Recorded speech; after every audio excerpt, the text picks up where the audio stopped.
This song is kind of like a tragedy. It's like a chaotic, passionate twin flame vibe. It seems mythologized. So just because the protagonist finds a lot of value in this relationship doesn't mean that it's a healthy one. You can crave things that your trauma finds comforting. Giving Romeo and Juliet a little bit, our protagonist is trying to heal childhood trauma through romance. I am not a psychologist, but no, that's not how it works. The protagonist is too detached from herself to make anything about herself. It's all about the love interest. I find a lot of value in romantic love. I also find a lot of value in logic.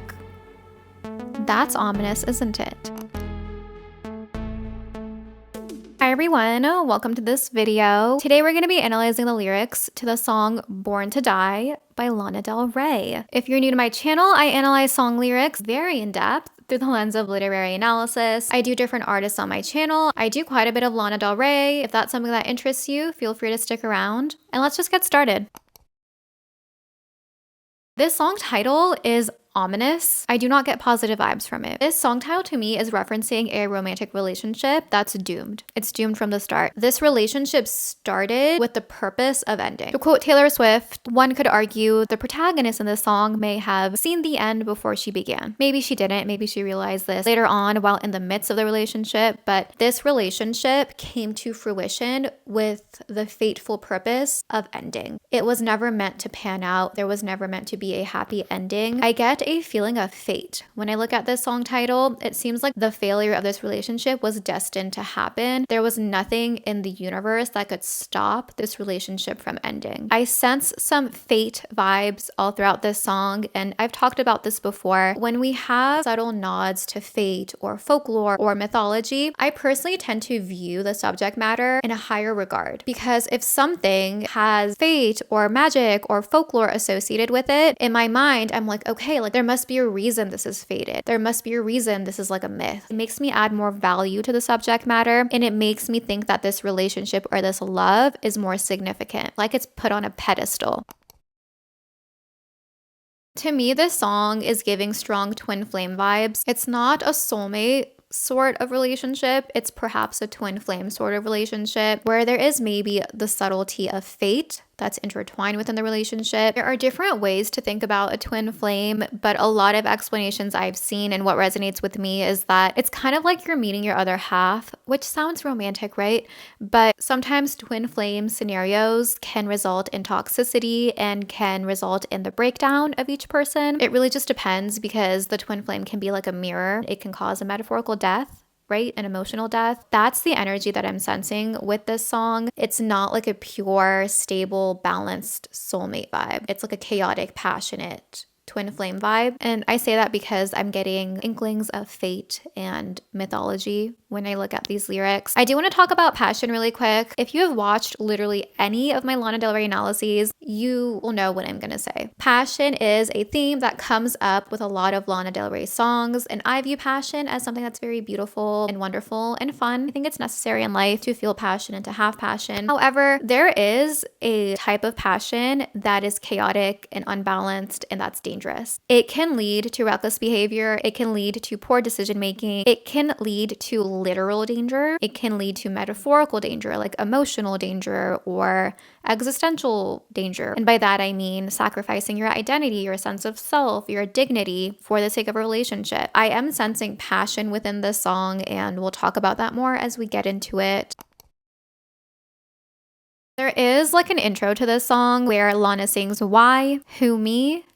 Why?" There's background vocals by a male. So when Lana says why, I think it says got that. Lana says who, me? The background vocal says louder. Lana says why, and I think it says got that in the background. I think this protagonist is asking why and asking who, me? Am I the one in this situation? Am I the one in this relationship dynamic? I think that she's asking that to a higher power, perhaps to God, the universe, whatever you want to believe. I think it's the protagonist being in disbelief at her situation, and she is inquiring from a higher power as to why this is happening to her. The protagonist may be feeling desperate for answers, and I think the background vocals really feed into the potential distraughtness of the protagonist about this relationship and about the fact that she knows the fate of this relationship. Let's go ahead and dive into verse 1.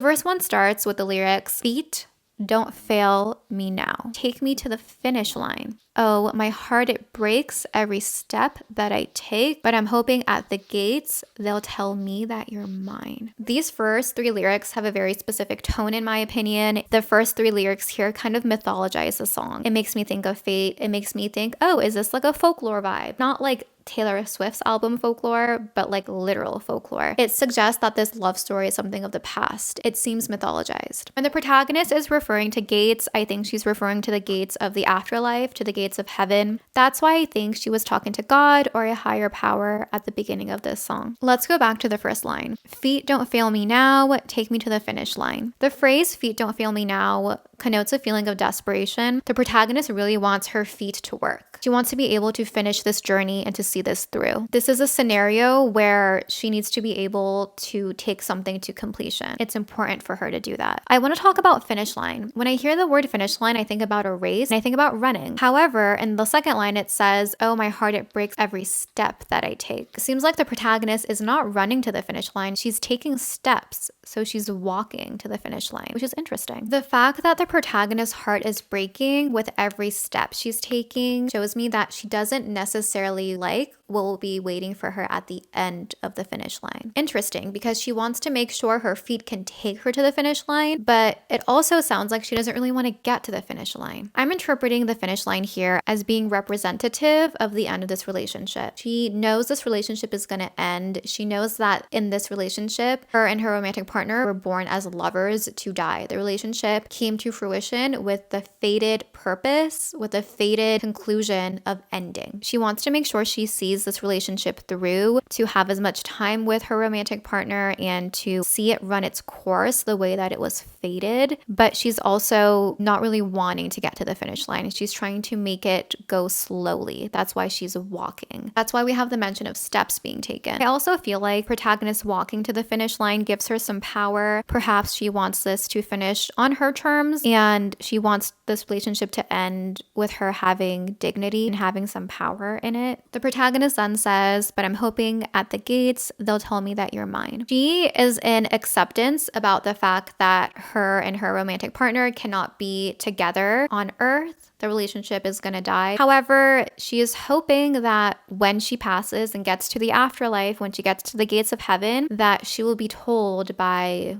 God or the angels that she is meant to be with her current love interest. She is holding out hope to be with them in the afterlife. She is in deep with her emotions. After the third line in verse 1, we do have a bit of a tone shift. The first 3 lines here, again, kind of mythologize the romance for me. It's pretty introspective and it's timeless in a way. That's why I feel like it can be mythologized. However, after that, starting with the 4th line, walking through the city streets, we are pulled back into more modern times, especially with the mention of Friday night. I feel like we have the introduction of passion in the latter half of this verse as well. So let's go through it line by line. Walking through the city streets, is it by mistake or design? So the protagonist is walking through the city, right? She's observing life being lived. She is observing societying, and she's having some existential thoughts. Is it by mistakes or design? She's having an introspective moment. Sometimes you think about things in general, especially when you're going through something, you may see something that's not related to what you're going through, and it may cause you to think about an existential question that is secretly related to the thing you're going through. I think that's what's happening here. The protagonist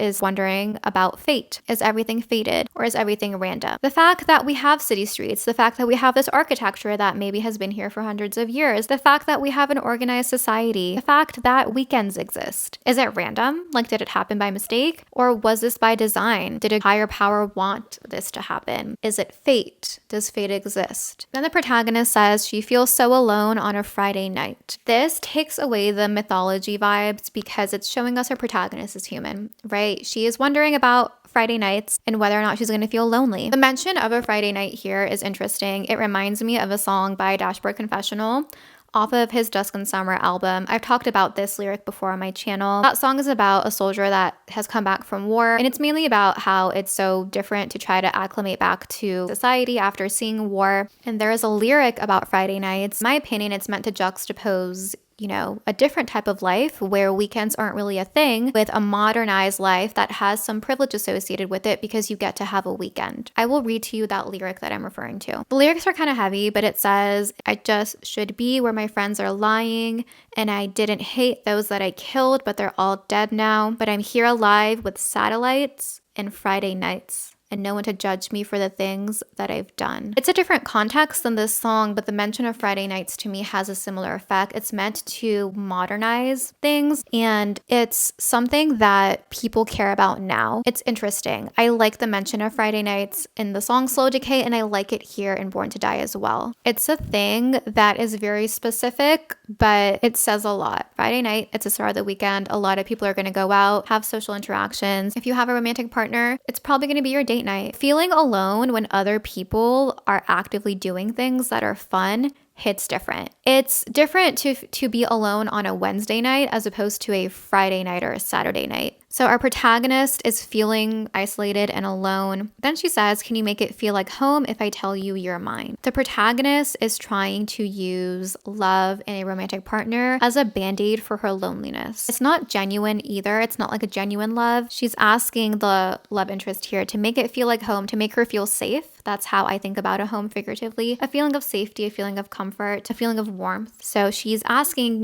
can you make me feel safe and not alone if I tell you you're mine? She's not saying, hey, you're mine because I love you. She's saying, if I tell you you're mine, if I give you that, can you give me this? It's an exchange. I think it's speaking to the emotional state of the protagonist. She is so lonely that she's willing to say something that may not be true to have company. It's like I told you, honey. After it says, it's like I told you, honey, we have background vocals that say louder. And I think they're meaning that verse that's coming up next is meant to be said louder by our protagonist. I feel like the background vocals are like egging the protagonist on in her feels. Background vocals is telling the protagonist, say what you're about to say next louder because it's important. Verse 2 is the protagonist telling her love interest things. It's like I told you, honey.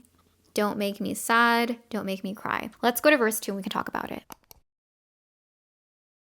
This is the protagonist speaking to the love interest. Don't make me sad. Don't make me cry. Sometimes love is not enough and the road gets tough. I don't know why. Keep making me laugh. Let's go get high. The road is long. We carry on. Try to have fun in the meantime. This is the protagonist's philosophy towards love, or maybe to this relationship specifically, because she knows it's not a relationship that's going to last. There is a feeling of avoidance present here. There's a feeling of detachment present here. The protagonist, I think, is detached as a form of self-preservation. She's trying to protect herself. It's a defense mechanism. She doesn't want to feel strong emotions. She doesn't want her love interest to make her sad or to make her cry. She recognizes that love isn't enough. Love isn't enough. Logistics play a really big role in love. It's not cute or romantic, but timing is important. Logistics are important. Are you guys living in the same place? Are you able to do long distance? Is that an option for you? Do your lifestyles match up? There's a lot of things at play when we are considering a romantic relationship. So love is never enough.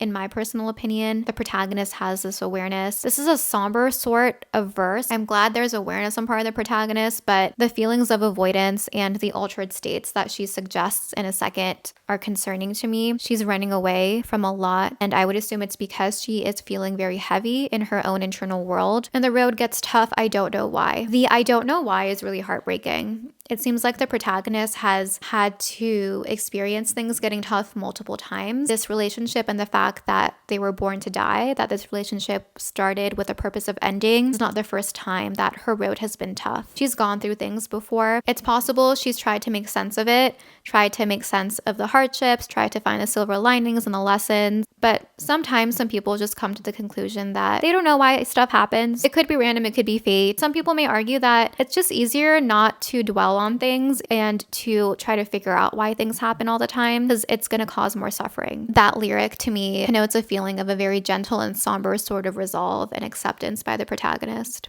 The I don't know why. The protagonist says, keep making me laugh. She wants to remain in a positive state. Some may argue this is a borderline toxic positivity sort of instance. I wouldn't necessarily say that. I just think it's more avoidance and detachment from reality as a form of self-preservation, like I stated before. Let's go get high. This is bringing forth an altered state. When you are high, you're not going to be as aware of your current reality. So it's a form of escapism. In my opinion, that's not healthy. I do understand this protagonist is probably in a lot of pain, and this is indicative of the depth of pain she's in. She's not willing to face it. Perhaps she's in a spot emotionally and mentally that she can't face it. The road is long, we carry on. We carry on has a positive connotation, but what precedes it has a heavier sort of energy. The road is long. The protagonist perhaps feels very emotionally tired, spiritually tired, mentally tired. She has been through things like this before. The road is long. She's just exhausted, but she's gonna carry on, and the way she carries on is by laughing and getting high, by avoiding and escaping. Try to have fun in the meantime. In the meantime suggests that the protagonist is aware of the fate of the situation, right? She knows the end is coming. She knows the finish line is something that she's inching towards, and her heart is breaking with every inch she's closer to it, but she wants to enjoy the time they have now. It's kind of like a summer love. That's like a lighter example. You know,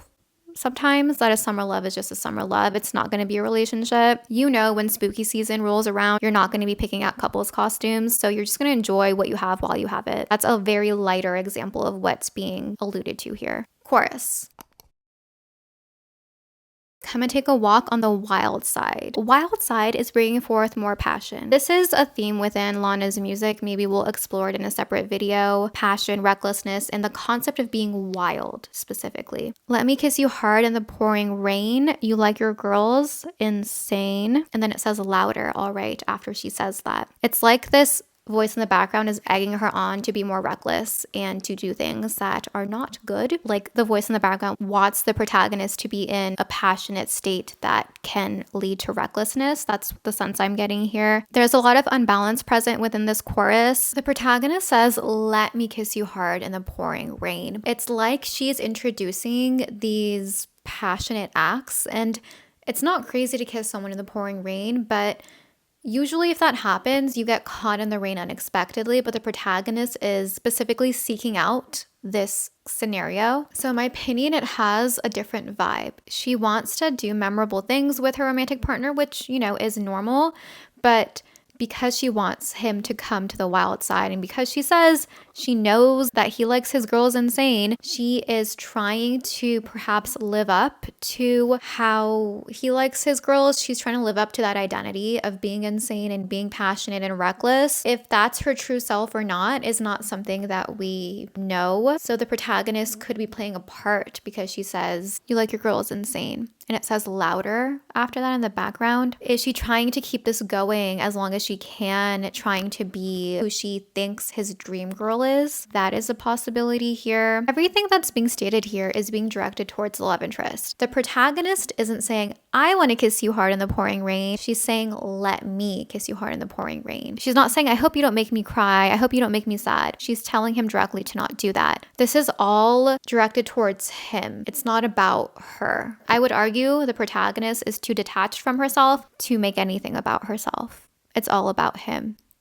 It's all about the love interest. Choose your last words. This is the last time because you and I were born to die. That's ominous, isn't it? The silver lining here is that the protagonist does have awareness that this relationship is doomed to end no matter what she does. She is trying to warn the love interest of that fate. Choose your last words. This is the last time. The diction here, to die, is very significant. This relationship is merely ending. And I am interpreting this as a metaphorical death and a death of the relationship. Maybe an emotional death for the protagonist as she's healing from this, but the word here, death, is final. This perhaps feels like a death to the protagonist because she's so invested in this relationship and because of the depth and strength of the feelings she has for her love interest. Another way we can look at this, she wants to be reckless and passionate because there's really nothing to sustain, right? It's kind of like she knows it's going to end, so she might as well do whatever she wants without censoring herself and filtering her wants. That's another perspective. Verse 3. Protagonist sings, "Lost, but now I am found. I can see that once I was blind. I was so confused as a little child, trying to take what I could get, Scared that I couldn't find all the answers, honey. And then we have the word louder in the background. It seems like whenever she's addressing the love interest, there's background vocals that say louder. It's important for her to communicate certain things to the love interest, it seems like. It all feels unstable and unbalanced to me. So the protagonist has felt lost prior to this relationship, but she feels found now. That's interesting to me because she's asking the love interest to do a lot of things. She's asking the love interest to make her feel like home. Surely in a healthy relationship, the other person will naturally make you feel like home without you asking it. It would be a natural progression of the relationship for someone to give you that feeling, but it seems like she's asking for a lot.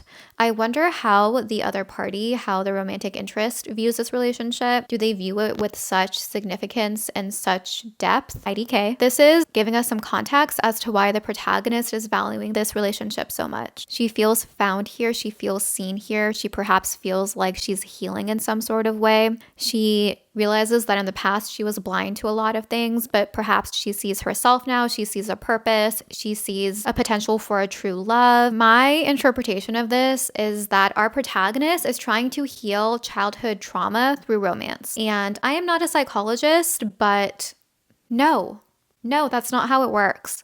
This can be a band-aid. This can be an aid in healing you, but another person can't heal you. Okay? The only person that can get close to healing you is like a therapist or a psychologist. But a romantic partner shouldn't be fully healing you of anything, in my unprofessional opinion. If you heal due to a romantic partner, if that relationship ends and if it ends badly, what's going to happen to your healing? You're going to imprint on that person due to your healing, and your healing is going to be associated with that person.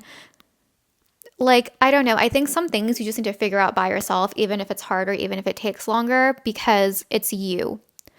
You can depend on you. And I'm not trying to be pessimistic at all. I find a lot of value in romantic love. I also find a lot of value in logic.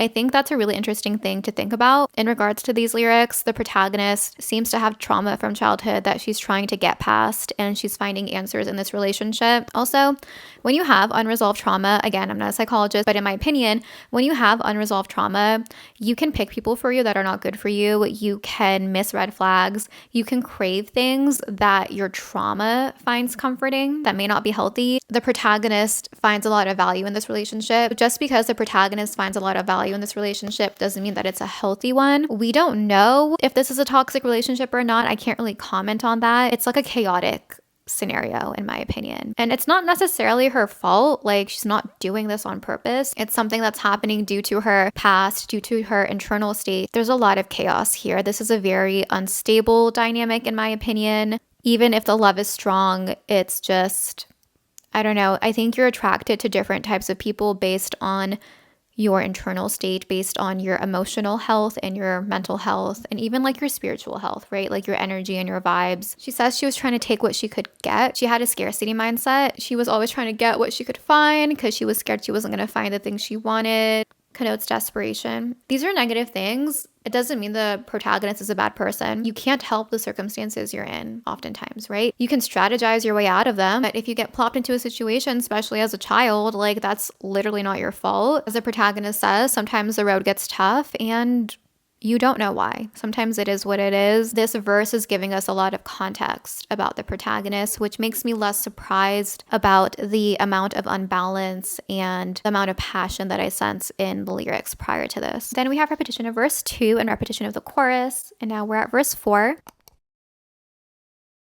Verse 4 consists of repeated lyrics. It says, come and take a walk on the wild side. Let me kiss you hard in the pouring rain. You like your girls insane. I would interpret those in the same way that I did before. Then we have repetition of verse 2 and repetition of the chorus, and that's the end of the song. So I'm going to read the chorus because these are the lyrics that the song ends with. Come and take a walk on the wild side. It's like she's luring him in, maybe. If you're in a relationship, maybe you wouldn't have to lure someone in. That's just a thought I had. Maybe she's not luring him in, but because there's so much chaos and unbalance in this song, just like there was in Summertime Sadness, we can interpret it in that way. Come and take a walk on the wild side. Let me kiss you hard in the pouring rain. You like your girls insane. Choose your last words. This is the last time because you and I, we were born to die. There's a sense of urgency in this song, which is interesting because I feel like the first 3 lines had a slower tone to them. They were not heavy lines, but they had a slower pace to them energetically. That's why I was getting like mythology vibes, more timeless fate vibes from the first 3 lines. But then things just kind of go into chaos right after that. It's fast paced, giving Romeo and Juliet a little bit, where Romeo and Juliet, if they just like chilled for a sec, they could have maybe had a long lasting relationship instead of moving so fast and being so entranced by passion. It's important to slow down and important to reflect and not